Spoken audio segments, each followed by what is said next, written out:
So something that I get asked about all the time, and I'm regularly in sessions with people on, is why their ads aren't attracting more of the right people.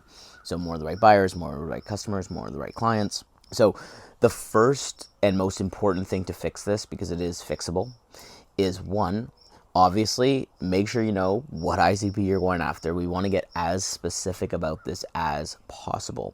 So you really want a solid understanding of, one, why the people, at least if you're running a call funnel, let's say, and you're actually getting on the phone with people, why aren't these people the right fit? When someone says to me their ads are attracting the wrong people, my first question is, what makes them the wrong people? Because normally if someone says, oh, they just don't have the money for something, that doesn't necessarily mean they're the wrong person. I've been on calls with people before where they tell me that, they don't have the money for my offer, it's, it's too expensive, but they are 100% the right person. They've got followers on Instagram, or they're using social media to get customers. They're selling some sort of high ticket or low ticket offer. They're running ads. So to me, that's the right person. So it's really important that if your ads aren't attracting the right people, that you get really specific about what about them is not right, followed by what exactly would make them right. Most people need to be convinced on some level to spend money on something. So if it's just about the fact that they don't have the right money, that can be an indication that it's the wrong person, but it can also not be. But if it's something else, for instance, I was on a call with someone the other day, and she's like, yeah, like the people coming to these calls, literally, like these calls are, she was selling to people women founders, basically over 50, who, want to leave their business and sort of enter a new stage of life. People who were coming to the calls were not in the age bracket. They weren't founders of companies. They didn't want what she had. They kind of wanted what she had, but it was not, she felt like they weren't the right fit. They weren't the right avatar. Okay.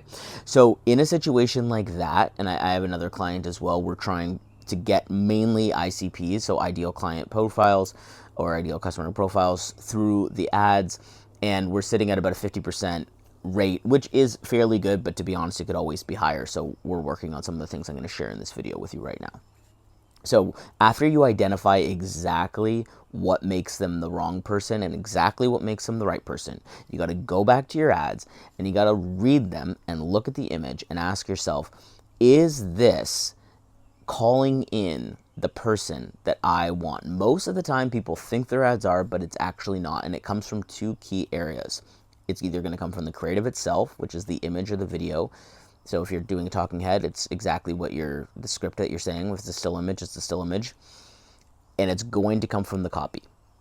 If I was going to do anything with you first, I would read your copy. Because that is, if people see the ad and they tend to like it, they're then likely going to read the copy in most cases. So start by reading the copy and then either watching your video again or reading your still image again. Now, when you read the copy of the ad itself, you want to see, are you going too broad with what you are saying? That's one of the big reasons that I see people not attracting their ideal customer, is because it's way too broad. For instance, the woman that I was speaking on that call the other day, she was speaking a lot to, hey, do you feel lost in your life? Do you feel like you need a change? Do you feel like you need a pivot? Yeah, most people do.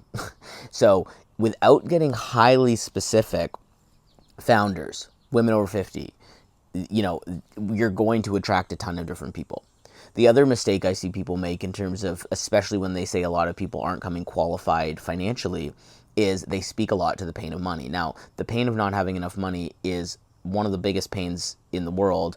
No matter if you have no money or if you are a multimillionaire, everyone wants more money, mostly. So you have to ask, is your ad currently speaking to too big a problem that attracts way too many people, without getting highly specific about the things that you are specifically your offer is for? Okay, so when you rewrite your copy, we want to get very story driven and very specific around the things that only they would experience, only those types of people would experience. For instance, there is a fitness offer that helps men who are, they're already making, like, I think it's even 7 figures, and one of their ads is about you look down at your wrist and you've got a Rolex on, but your body is out of shape. That kind of vibe. Because if you only talk about your body being out of shape, there's millions and millions of people whose bodies are out of shape, but only a small subsect of people are going to have a Rolex as well as have their body out of shape. Now, does that mean you're going to get less clicks? Probably, but you're going to get much more qualified people. There is some kind of obviously middle ground. You got to test a few different angles. You got to test a few different messaging, and I have other videos on angles and messaging on my channel that you can check out. That is the most important thing, honestly, in the Andromeda world right now, and in the way in which you should be using your creative to target the right people, because it is no longer about having your targeting, as many of you know, in the actual targeting that you're putting. It is much more about the targeting that you're using in your creative, in the images, in what you're saying, in the copy. So if I was going to leave you with anything from this video, it is to do a very deep audit on your ads and figure out, are we A, talking too broad? B, are we specifically saying things that this market is going to resonate with? The other thing that sometimes can happen is you're running the same angle and the same message for way too long. Some people are like, oh yeah, this used to work, I've been running it for 5 years. The age of running the same copy and creative for 5 years, in my opinion, is pretty much over. You need to be regularly introducing new angles, regularly introducing new messages, and continuing to test and figure out the things that people resonate with the most. One of my clients, we recently started running some content around attention versus demand, and that's been performing really well because it's something we haven't talked about a lot, and it's something that the target market does have an issue with. A lot of them are posting on social and they're getting a lot of attention, but they're not getting a lot of demand for their offers. And so these are the types you need to find your core messages within your ideal customer profiles, and then make sure to hit those again in as story driven a way as possible and as specifically as you possibly can, and see which ones people are resonating with the most. This is the best way to make sure that you're getting more of your ideal customers through your ads. And if you want help or you want me to take a look, feel free to apply for one-to-one below. I've got a link, or you can grab a funnel fix with me, and I'll diagnose your biggest opportunities in your funnel. All right, see you in another one.